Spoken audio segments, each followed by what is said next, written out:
Эд хүчрхэгжиж байх үедээ дэлхийд дахныг чичрүүлж, Аз твийг бүгд нь шахуу, өөрийн шууд болон шууд бус нөлөөнд оруулаад байсан манжчин гүрэн гадны армийн довтолгоо гэхээсээ илүүтэйгээр дотоод тогтолцооны ялцралын улмаас хүч чадал нь сүлдэнд ороотсоор эцэст нь өөрийн тижээсэн хамгийн хүчрхэг генералынхан урвалтаар мөхөж алга болсон түүхтэй. Хаант засгаасаа урвсан тэрхүү генералыг өнөөдөр зарим хятадууд бүгд найрамдах улсыг хамгаалагч баатар хэмээн үздэг бол үдцсэн хэсэг нь их орноо худалдсан хамгийн бузар урвагч шунлын тулам хэмээн хараадаг. Тэр генералын нэр бол Юан Шикай.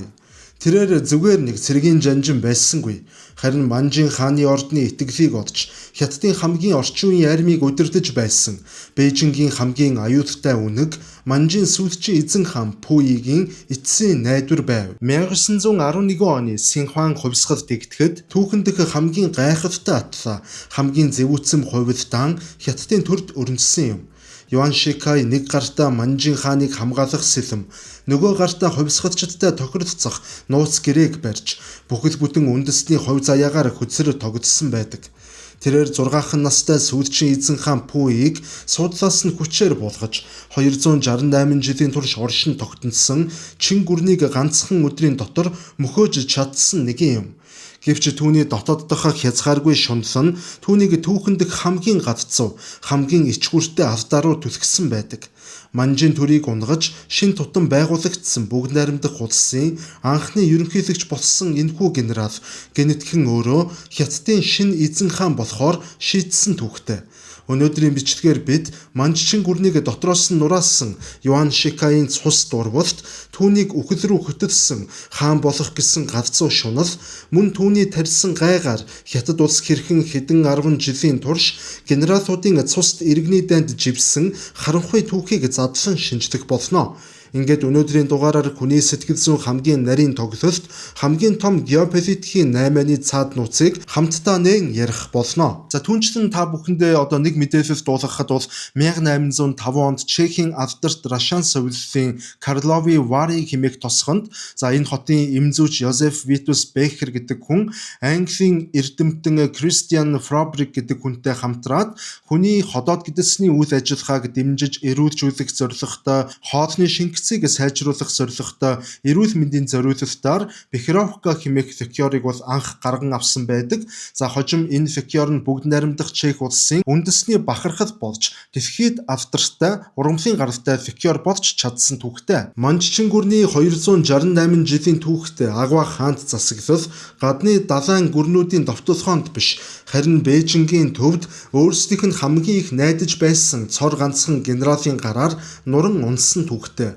Тэр хүн бол Юан Шикай. Тэрээр чин гүрний сүүлчийн жилүүдэд хаант засгийн тушаалыг уг дуугүй биелүүлдэг цэргийн дарга байхаа нэгэнт болсон байв. Тэр бол тус улсын түүхэн дэх хамгийн орчин үеийн Германы цэргийн загвараар тоногдсон барууны хүнд зэвсэглэл бүхий цорын ганц хүчирхэг анги болох Бэяны армийг анхнаас нь гардан үүсгэн байгуулж түүнийгээ өөрийн хувийн өмч мэтээр бүх эрх мэдлийг өөрийн гарт төвлөрүүлсэн нэгэн байв. Түүний амжилтын гол нууц нь цэргийн тогтолцоог маш нарийн заджин аргаар өөрчилсөнд оршиж байлаа. Манж гүрний уламжлалт дайрмууд хаанд үнэнч байхаар тангараг өргөдөг байсан бол Юан Шикайын байгуулсан энэхүү шинэ армийн бүх санхүүжилт тэдгээр албан хаагчдын цалин хөлс тушаал дэвших урамшуулал нь зөвхөн түүний гараар биечлэн тараагддаг байж үүний үр дүнд цэргүүд болон доод албан тушаалтнуудын тархинд бидэнд цалин өгч амьдралыг маань шидэж байгаа цорын ганц эзэн бол Манжин хаан бус, харин яг хажууд байгаа Юан Шикай гэсэн сохор үнэнч байдал цэргүүдийн дунд тархсан байдаг. Ингэж тэрээр улсын мөнгөөр босгосон армийг хувийн үхлийн машин болгон хувиргасан юм. Сэтгэл зүйн үүднээс харах юм бол Юан Шикай бол туйлын прагматик, ямар ч үзэл сурталгүй, зөвхөн эрх мэдлийн хатуу логикоор сэтгэдэг нэгэн байв. Тэрээр Манжны ордныханд өөрийгөө хаант төрийн хамгийн үнэнч бамбай, хувьсгалчдыг дарах ганц аврагч мэтээр харуулж тэдний айдсаар тасралтгүй хооллон нөлөөгөө өсгдөг нэгэн байж Тэр байтугай 1898 онд Манж гүрнийг шинжлэх гэж оролдсон Гуаншу хаанаас тэрээр урвж алдарт Циши хатны талд орж байсан түүхтэй. Хувь хүнийх нь хувьд түүнд яг үнэндээ хаант засагч тэр эсвэл Сун Яцсений ардчилсан үзэл санааны аль нь ч сонирн байсангүй. Түүний хувьд хоёр тал хоёулаа өөрийнх нь карьерт ашиглагдах зүгээр л нэг хэрэгсэл төдийхөн байв. Ийхүү хаант засаг болон хувьсгалчдын аль альнийг нь айдас давтуулж чадах цэргийн асар том хүчийг ганцаараа өөрийн гарт төвлөрүүлсэн тэрээр Манжчин гүрний түүхэндх хамгийн том урвалтыг хийж бүхэл бүтэн гүрнийг ганцхан нүүдлээр устгах сүүдэр дундах гол тоглогч болон хувирсан юм. Ийхүү тэрээр өөрийн хорт төлөвлөгөөг хэрэгжүүлэх хамгийн тохиромжтой мөчийг амдан хүлээх болов. Юан Шикаийн хүлээж байсан тэрхүү түүхэн мөч 1911 оны 10 дугаар сарын 10-ны өдөр ирсэн юм. Хятадын Учан хотод цэргийн бослого гэнэт дэгдэж хэдхэн сарын дотор тус улсын өмнөд хэсгийн 15 муж Манжчин гүрнээс тусгаар тогтнолоо зарлав. Хэлийн чамдаас яаран ирсэн хувьсгалын оюун санааны удирдагч Сун Яцсен 1912 оны 1-р сарын 1-ний өдөр шинээр байгуулагдсан дундад иргэн улсын төр ерөнхийлөгчөөр сонгогдлоо. Сэтгэл зүйн хувьд хувьсгалчид асар их баяр хөөртэй байсан боловч яг бодит байдал дээр Сун Яцсен маш том аимшигтай гацаа буюу мухардалд орсон юм. Тэрхүү гацаа нь цэргийн болон санхүүгийн чадамжин дээр тогтож байв. Хувьсгалчдад Манжин хааны ордныг бүр мөсөн нурааж Бээжинг чөлөөлөх мэрэгжлийн арим хүнд зэвсэг хэрэглэл бас дайныг санхүүжүүлэх мөнгөч байсангүй. Өөрөөр хэлбэл Юан Шикаийн хятадын хамгийн шилдэг тооцогдох Бэйяны армийг сүрэн зогсох боломж тэдэнд байсангүй. Хэрв Юан Шикай өөрийн цэргүүдэд тушаал өгвөл Сун Яцсений эхлүүлсэн хятадын хувьсгалын дүл хэдхэн өдрийн дотор цусан далаад живэх аюул тулгарсан юм. Найдваргүй цус дэргэний дайн руу улс орноо түлхэхийг хүсээгүй Сун Яцсенд цор ганц арга зам үлдсэн нь Юан Шикайтай тохиролцох явдал болж ховров. Яг энэ үед Юан Шикай өөрийн амьдралын хамгийн суут бөгөөд хамгийн зэвүүтсэн улс төрийн тоглолтон эхлүүлсэн байдаг. Тэрээр Манжин хааны орднигч Сун Яцсений хувьсгалчдыгч нэгэн зэрэг барьцаалав. Бээжин дэх Манжин удирдлагуудад хувьсгалчдын хүч асар их байна. Бидэнд тэднийг дарах мөнгө алга гэж айлхан сүрдүүлж өөртөө ерөнхий сайдын суудлыг аваад зогсохгүй. Чин гүрний бүхий цэрэг болон улс төрийн эрх мэдлийг хууль ёсоор өөртөө шилжүүлэн авсан байдаг. Үүний зэрэгцээ Нанжин хотод байсан Сун Яцсен руу нууц сэлжүүлгээж маш хатуу наймааг түнд тулгав. Түүний тохиролцоо нь ерөнхийдөө маш тодорхой. Хэрв та нар намайг шинээр байгуулагдах бүгд найрамдах улсын ерөнхийлөгч болгоно гэж амлавал би Бэйяны армийг хөдөлгөхгүй харин ч Манжин хааныг суудлаас нь хүчээр буулгаж Чин гүрнийг өөрийн гараар мөхөөж өгье хэмээх санал байв. Энэ нь хятадын түүхийг оронгоор нь эргүүлсэн хамгийн том геополитикийн лувр байлаа. Юан Шикай нэг гартаа хааныг хамгаалах сэлэм, нөгөө гартаа хувьсгалчдтай байгуулсан гэрээг бариад хятадын 2000 жилийн хаант засаглалын хувь заяаг өөрийнх нь карьерийн төлөө хөзөр шиг ширээн дээр шидэж орхисон юм. Сун Яцсен ч гэсэн Юан Шикаийн их цэргийн хүчний өмнө өвдөг сөхөрч ерөнхийлөгчийн сурдлаа тавьж өгөхөөс өөр ямар ч аргагүй гацаанд орсноор Чин гүрний сүүлчийн өдрүүд албан ёсоор тоологдож эхлэв. Ийхүү Сун Яцсенээс тэрээр бүгд найрамдах улсын ерөнхийлөгч болох баталгааг нууцаар гардаж авмагцаа Юан Шикай Чин гүрнийг ардаас нь хутгалах эцсийн цохилтоо бэлтгэж эхлэв. Түүнд Манж гүрнийг хамгаалах ямар ч шаардлага байсангүй. Харин ч эсэргээр тэднийг түүхийн тавцангаас аль болох хурдхан зайлуулах тусам өөрөө хятадын хэмжээлшгүй эрхт удирдагч болох боломж тэр хэрээр нэмэгдэж байлаа. Ингээд 1912 оны 1-р сарын сүүлчээр Юан Шикай Бээжин дэх хааны ордонд амьдралынх нь хамгийн сүүлчийн хамгийн аимшигт сэтгэл зүйн дайралтыг эхлүүлсэн байдаг. Тэрээр Чин гүрний төрийг барьж байсан бэлэвсэн хатан болох Лоньюд хандаж өмнөдийн хувьсгалчид Бээжин рүү цус дайрмаа хөдөлгөж байна. Хэрв та бүхэн хаан ширээнээс сайн дураараа татгалзахгүй бол хувьсгалчид хориотой хотод дайран орж ирэн хааны гэр бүлийг тэр дундаа 6 настай бяцхан хаан Пүүийг Францын хувьсгал шиг толгойг нь авч хүүс тэмтрэх болно хэмээн зориуд айлхан сүрдүүлсэн байдаг.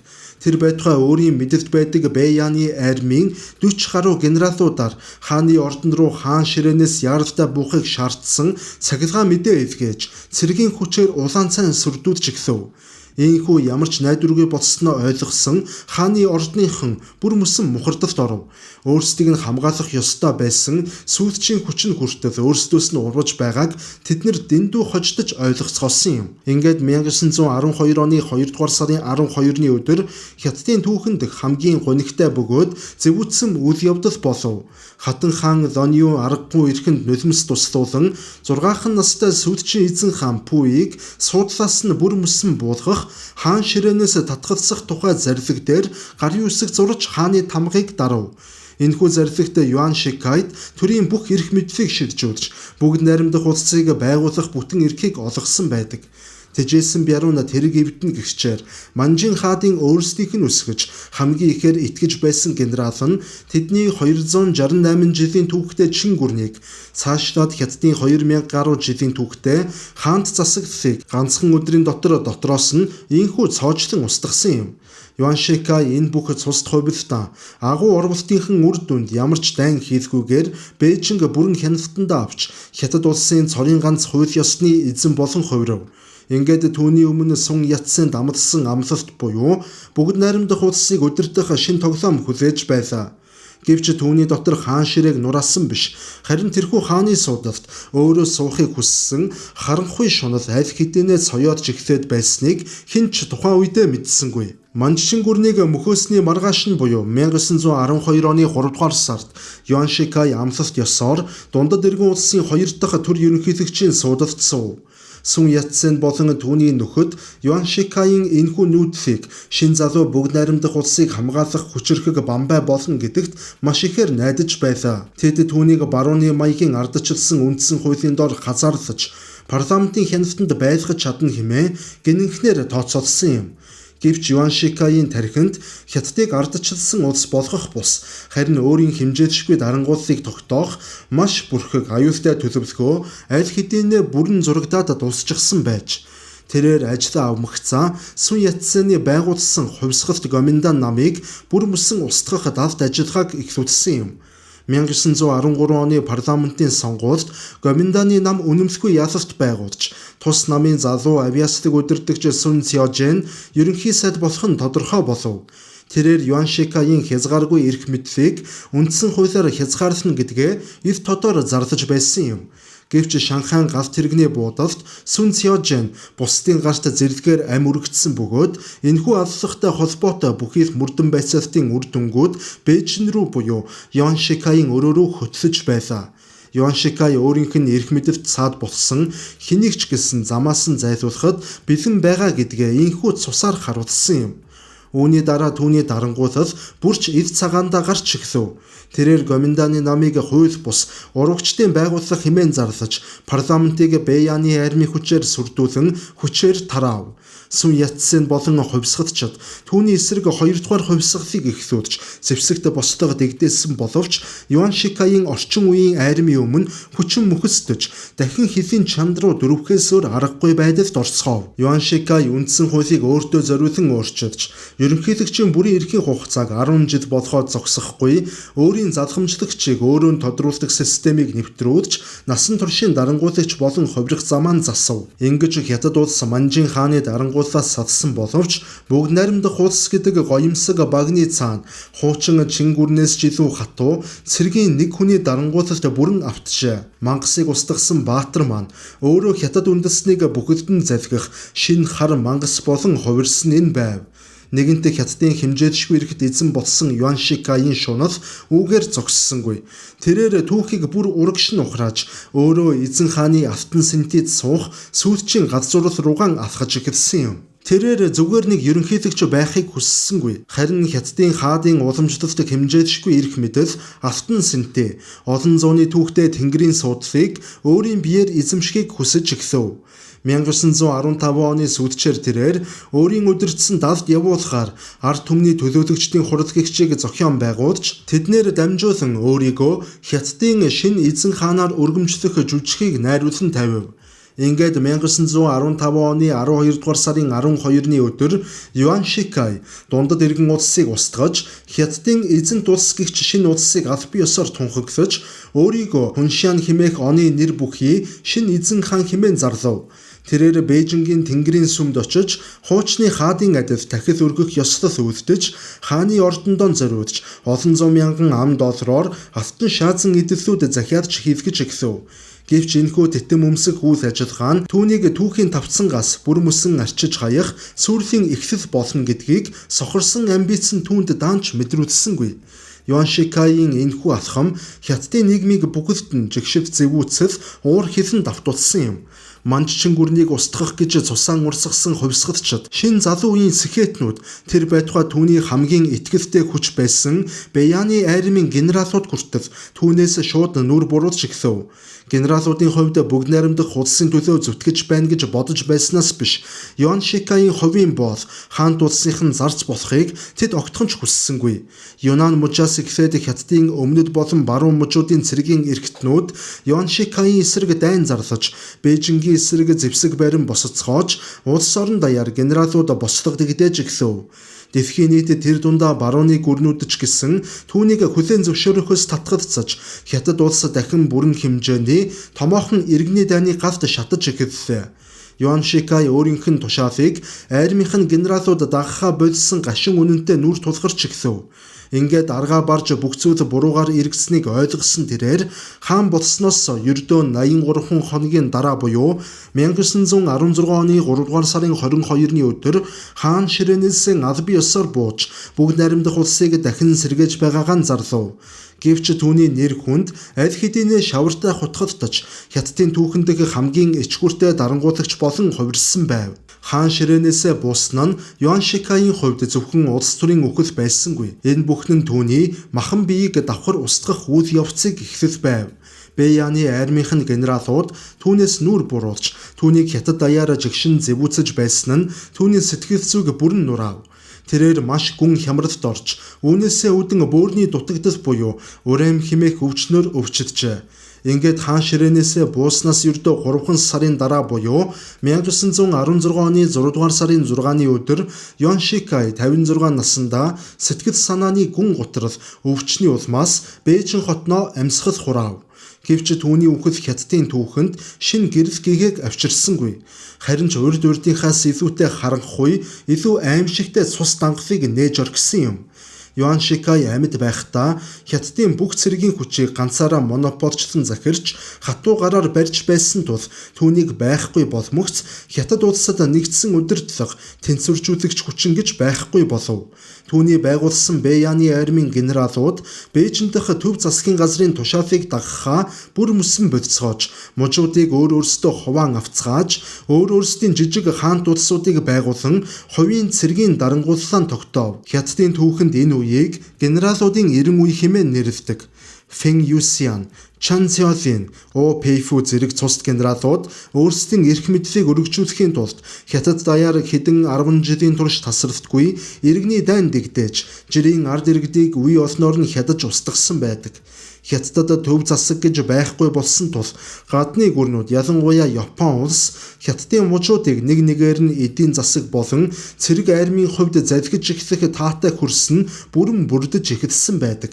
Манччин гүрнийг дотроос нь нурааж бүгд найрамдах улсыг байгуулах түүхэн боломж Юан Шикай гэдэг ганц хүний хязгааргүй амбиц хаан болох гэсэн сохор шунлаас болж энэхүү Хятад үндэстний хувьд хэдэн 10 жилийн цусд там хагарал бутрал болон хувирсан түүхтэй.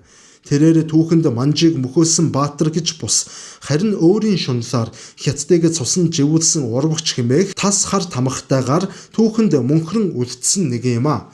За ингээд өнөөдрийн дугаар маань энэ түрээд өндөрлөж байна. Энэхүү дугаар та бүхэнд таалагдсан гэдэгт найдаж байна. Дараагийн дугаараар дахин уулзтлаа. Түр баярлалаа.